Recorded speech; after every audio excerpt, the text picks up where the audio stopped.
Hi guys, welcome back. Off-roading adventure bikes are handy options. And right now, majority of the two-wheeler manufacturers are concentrating on it a lot, and from them, I did get a chance to test two. One is the Hero XPulse 200 and the other is the Honda CB200X. And this video is the detailed comparison of these two bikes.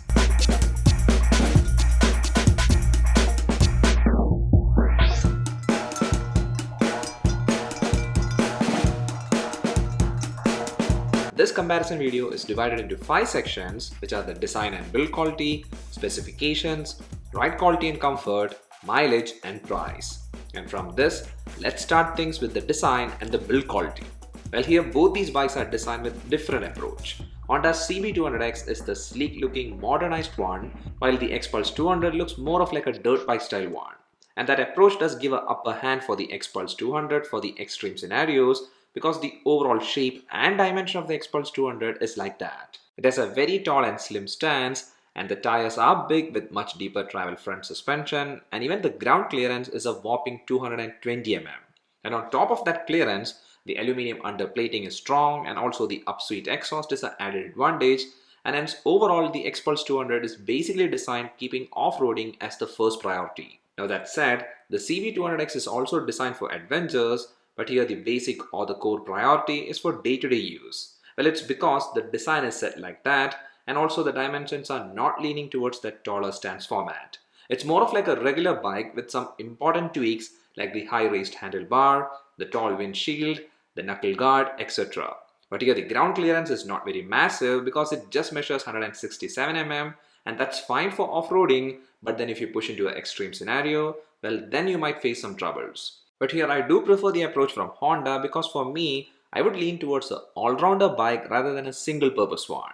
By this I'm not stating that the XPulse 200 is solely just for off-roading, but here between these two bikes, the better all-rounder one is the CB200X. And for the design preference, well, it's up to the rider because sometimes riders do like the sharp and sporty design like the one we get with the CB200X, but then there are others who might prefer a more rugged style design which is seen in the XPulse 200.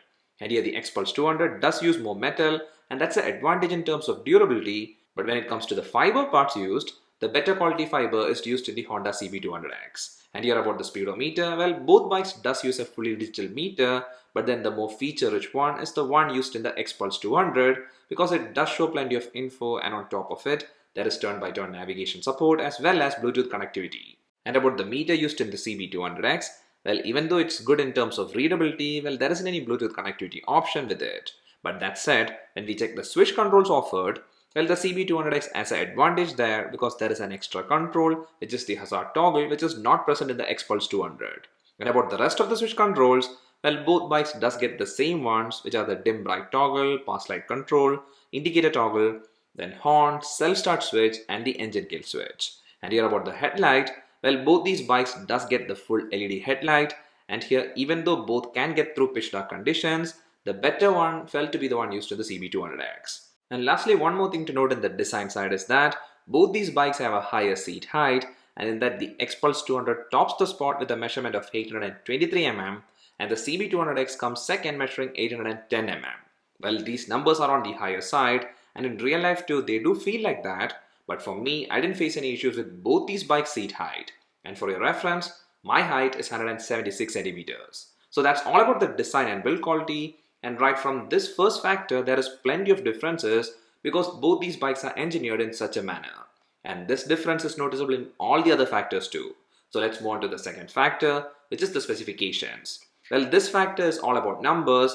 And here when we take a look at the engine specification, well, the XPulse 200 gets a higher capacity engine, which obviously should generate more power and torque, and here the power difference margin is high, but with the torque there isn't that much of a difference. But then with the starting method, the XPulse 200 does get both the self and kickstart option, while the CB200X just has the self-start function.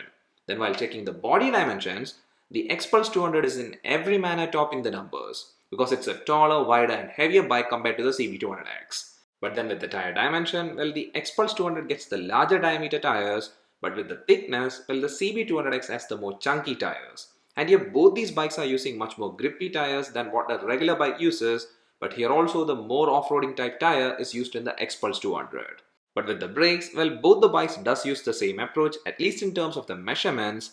And for the suspensions, well, the XPulse 200 uses a 37 mm diameter front telescopic suspension, while the rear one is a 10-step rider adjustable monoshock one.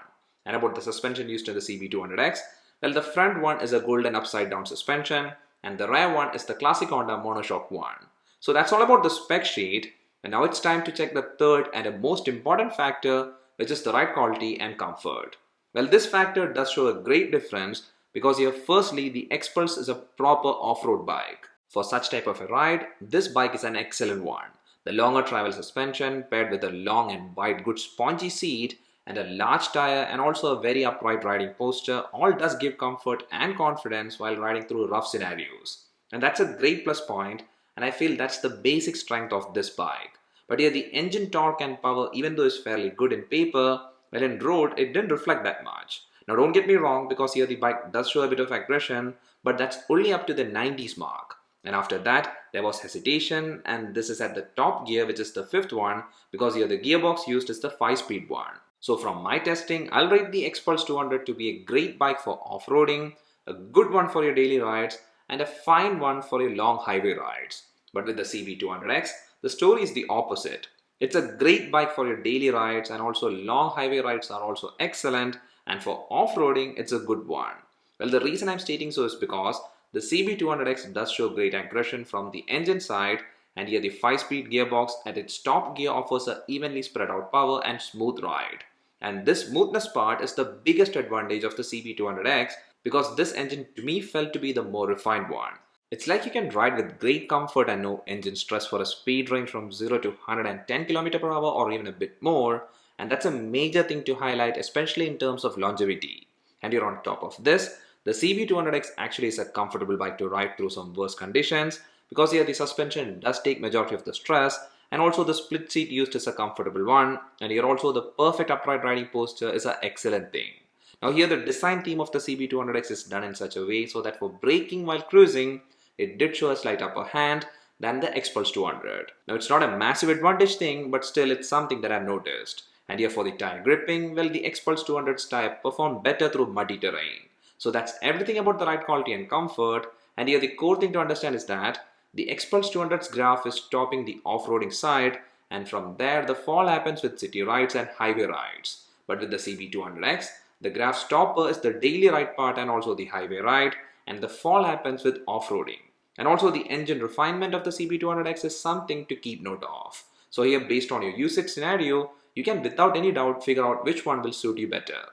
And now to the fourth factor, which is the mileage. Now this factor is a place which showed a tie, because during our testing, both the bikes did offer almost the same mileage, which was around the 43 km/L mark. And for bikes in this segment, this number is a good one. But here with the tank capacity, the XPulse 200 has a slight advantage because it's a 13-liter tank, while the CB200X's tank is a 12-liter one. And now to the last factor, which is the price. Well, this is a factor where the difference is kind of steep, because the CB200X is the more pricey one with an approx ex-showroom pricing of 1,45,279 Indian rupees, while the XPulse 200's ex-showroom pricing is 1,23,150 Indian rupees. So I guess that's everything for this comparison. And after checking all this, well, you can easily pick a one that is gonna suit you better. Design is something that's personal, and if you have picked one based on design, well then the core part should be based on what these bikes offer on and off-road. And here the CB200X is the more refined and smooth one, which is kinda like an all-rounder bike, while the XPulse 200 is more of an off-roading focused one. And hence your style of rides and use is what you have to weigh more. And here, even though the price difference between these bikes might seem like a big advantage for the XPulse 200, but then in the long run, the engine advantage of the CB200X is something to consider too. And I feel that's the beauty of the comparison between these two bikes. For me, my pick from the two is the Honda CB200X, and the reason for it is because I do prefer an all-purpose bike, and based on the design too, I do lean towards the stylish and sporty approach. But then from the two, which one is your choice? Please leave that in the comment section below, and also before you leave, if you haven't subscribed to the channel, please don't forget to hit the subscribe button, and if you liked this video, a like is much appreciated. See you again in the next one. Till then, bye, and always ride safe.